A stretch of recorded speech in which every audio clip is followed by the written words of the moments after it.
Hi guys, and welcome to another video from Stupid is the Norm, the channel where we demonstrate how to become a millionaire in 10 years on minimum wage. And in this video I'm going to talk to you about wealth accelerators. So what is a wealth accelerator? Well, a wealth accelerator is a financial investment that speeds up the growth of your net worth and income. As I've said in previous videos, saving isn't enough. If you saved £1 a month, you'd eventually become a millionaire, but it would take you 83,000 years. If you increase that to £1,000 a month, it would still take you 83 years.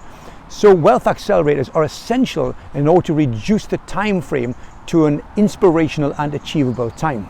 Now, there are only 3 wealth accelerators, and they are business, stocks and shares, and property. Now, assuming that most of us aren't entrepreneurs, I'm definitely not. I've tried it a few times and apparently I'm crap at it. So which is a good thing, because that only leaves us 2 options: stocks and shares and property. Now, a lot of people sweat over whether it should be stocks and shares or property to get into, but your decision upon which one you choose really boils down to one thing, and that's time, which in itself boils down to another thing, which is how much effort you're willing to put into becoming a millionaire. So which sort of person would you say you were? And there's no right or wrong here, by the way, so I want you to be honest with yourself. If not with me, I can't hear what you're saying. Be honest with yourself. So would you say you were the sort of person who is somewhat impatient, stubborn, naturally hardworking, and thrives on goals? Or would you say you are someone who wants as little hassle in their life as possible, a kind of steady as she goes plodder who gets involved in something for the long term? So if you're the former, then it's probably property that's your bag, and if you're the latter, it's probably stocks and shares. I say probably because really there's no right or wrong. It's not either or, it could be both of them. And whether you lean to one or the other, really time can trump both of them, in as much that I had to get into property because I left it so late. I was stupid most of my life and left it till I was 57. So the time I had to invest was only a 10-year time frame, so I was almost forced into property.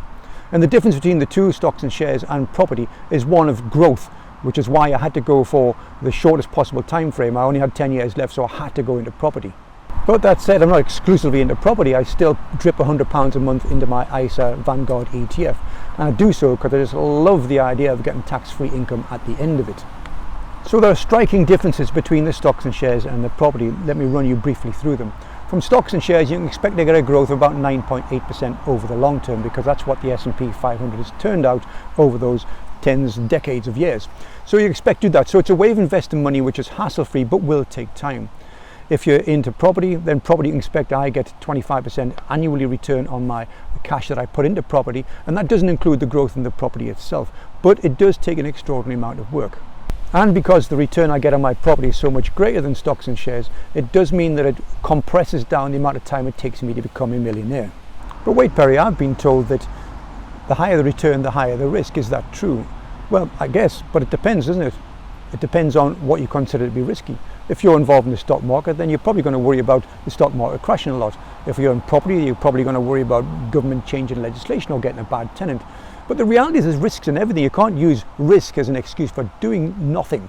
I mean, if you're worried about getting run over, you wouldn't cross the road, but you still cross the road. And that's because you can mitigate the risks involved in everything by looking left and right when crossing the road. And you can mitigate them also when getting involved in the stock market and in property. But this video is not about that. I'm going to cover that in the next video. So there are risks apparent in everything, but if you want to become wealthy in a practical time span, then you have to get involved in one of these wealth accelerators, either stocks and shares or property. I go to the occasional property meeting and I see the same faces in the audience, faces that haven't bought a property yet, and that they're here every week amongst professionals, if you wish, people who are further along the road than they are, and yet they don't invest in property themselves. And it's because they suffer from something called analysis paralysis. They're looking for the best deal, the best return, and unless it's perfect, it's not going to work. And one of the things that's stopping them is not just the analysis paralysis, is the fear. But sometimes you've just got to feel the risk, feel the fear, and do it anyway. There are professionals in the room. There are guys here who supply you with properties, who supply people within the audience with properties, and the people within the audience are happy with what they've been supplied with. So just go to one of them, ask them for a property, pay your money, and get the property. You've got to pull the trigger. So I know it's important to mitigate these risks, and so that's what we're going to cover in the next video. So what you need to do is to find an accelerator that suits your temperament, that suits your time scale, and pull the trigger. Don't be stupid and don't be normal.